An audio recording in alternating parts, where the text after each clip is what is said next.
Hi guys, we're currently on our way down to Folkstone. We're going to stay there the night and then get the tunnel across to France, where we're going to spend the next 6 weeks.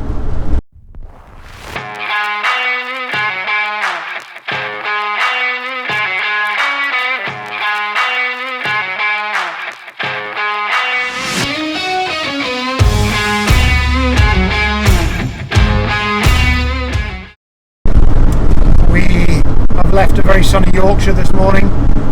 It's the end of August now. We're not going to be back there until the middle of October. We would have gone a little bit earlier, but one of us had to have a hair appointment. Priorities.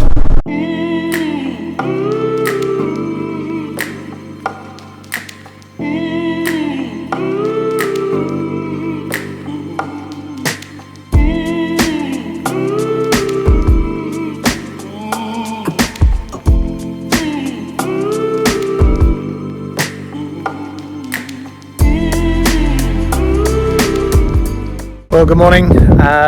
We got in late last night to this park up. It's not the most Instagrammy of places, but it's flat, it's free, and it's only 15 minutes from the Channel Tunnel terminal. So I think a lot of the vans and motorhomes and things like that use it as a staging post before they head over to France.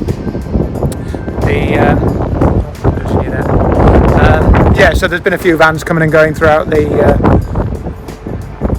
day. It has got quite busy this morning with cars, I think probably because it's still school holidays, and this is actually the car park for a sports facility, so I think they're still doing summer kids activities and things like that. Anyway, we've got a bit of admin to do this morning. We're going to go to the vets, get our animal health certificate sorted, and then we can go over to the tunnel and get checked in. We've got a couple of check-ins to do there, one for the dogs and then one for the van ourselves. So we'll catch up with you there.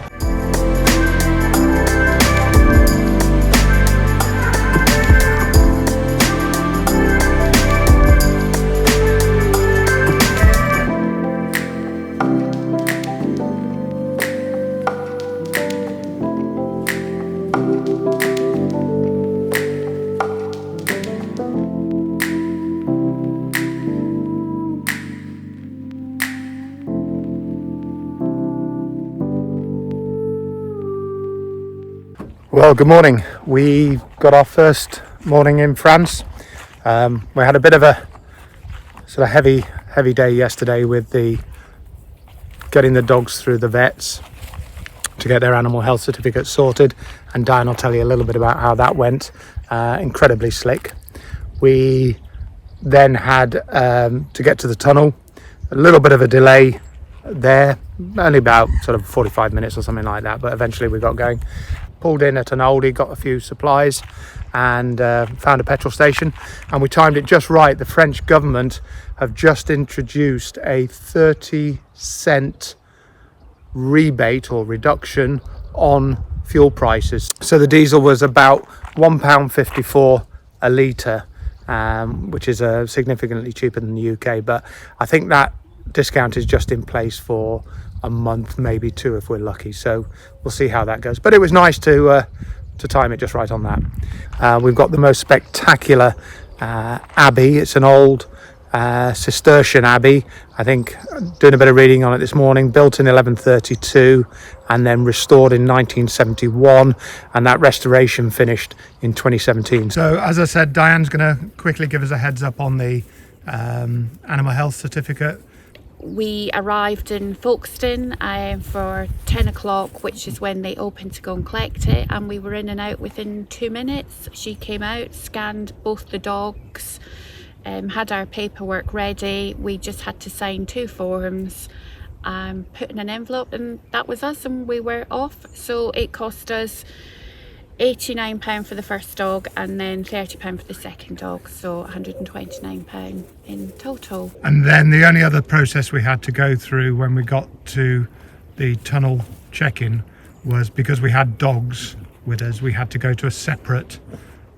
Yes, so when we went to the tunnel, with our booking, it showed that we had dogs, so we get given a window hanger with some paws on it, and we take that and you go to a separate pet reception, where you take your hanger in with you and your animal health certificate, and at the counter there they handed over the scanner. So we self-scanned the dogs, did each one individually. She checks the number, checks the animal health certificate that it all agreed, and then hands us an actual hanger for our train, and that took all of 5 minutes really. Right, so there you have it. I'm sure you seasoned travellers with pets knew all about that, but if you haven't and you're thinking about taking your dogs or your pets over to Europe, no problem at all, guys. Check with your own vets first. Obviously they may come in a little bit cheaper, but if not, you need to be looking for animal health certificate online. I'll put a link below for you. We're going to get ourselves sorted up now. We're going to head on down south, go and find an old Formula One circuit, because I'm a bit of a nerd like that. Champagne. Yeah, we may be heading towards the Champagne region as well. Right, well this is, it'll get a bit noisy in a minute because there's cars whizzing up and down. This is the old Formula One circuit, motorbike racing circuit, just outside of Reims. And it's preserved, as you know, by a bunch of volunteers to sort of keep that old traditional motor racing feel. It first opened up in 1926, and the French Grand Prix was held here in 1950, and they carried on holding it here until 1966, I believe, and then eventually closed in 72. But just outside of Reims, as I say, and if you, I'll just turn around so you can see the other stuff behind me. If you're heading down this way, well worth a feel. It's got a real great vintage feel to it. I don't think you're really meant to stop on the side here, so we've just quickly pulled in, have a look. But anyway, wanted to share that with you.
Guess which geniuses forgot their umbrella?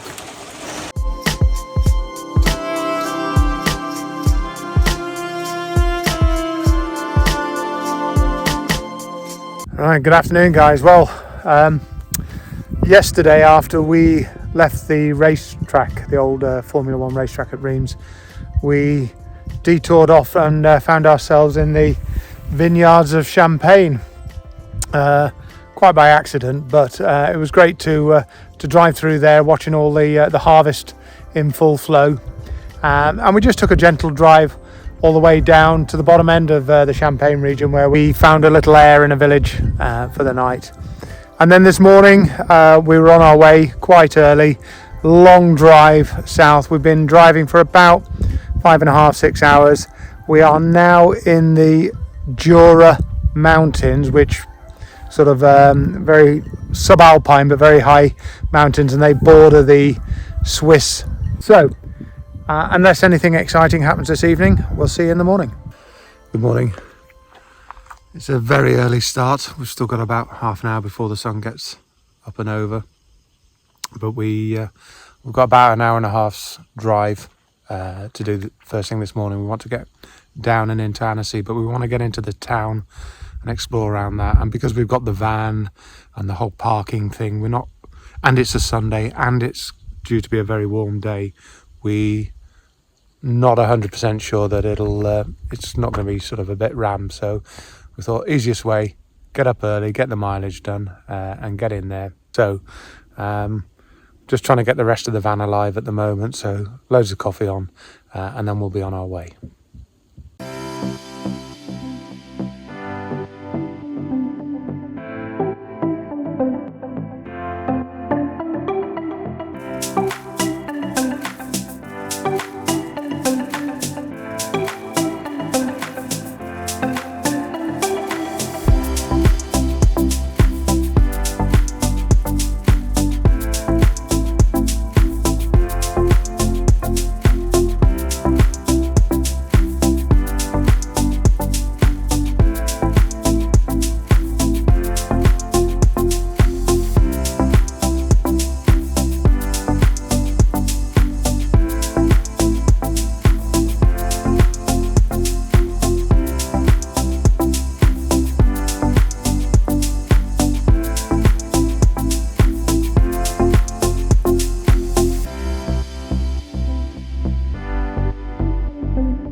We have spent the night at the top of a big mountain. We'll share that with you in a little bit.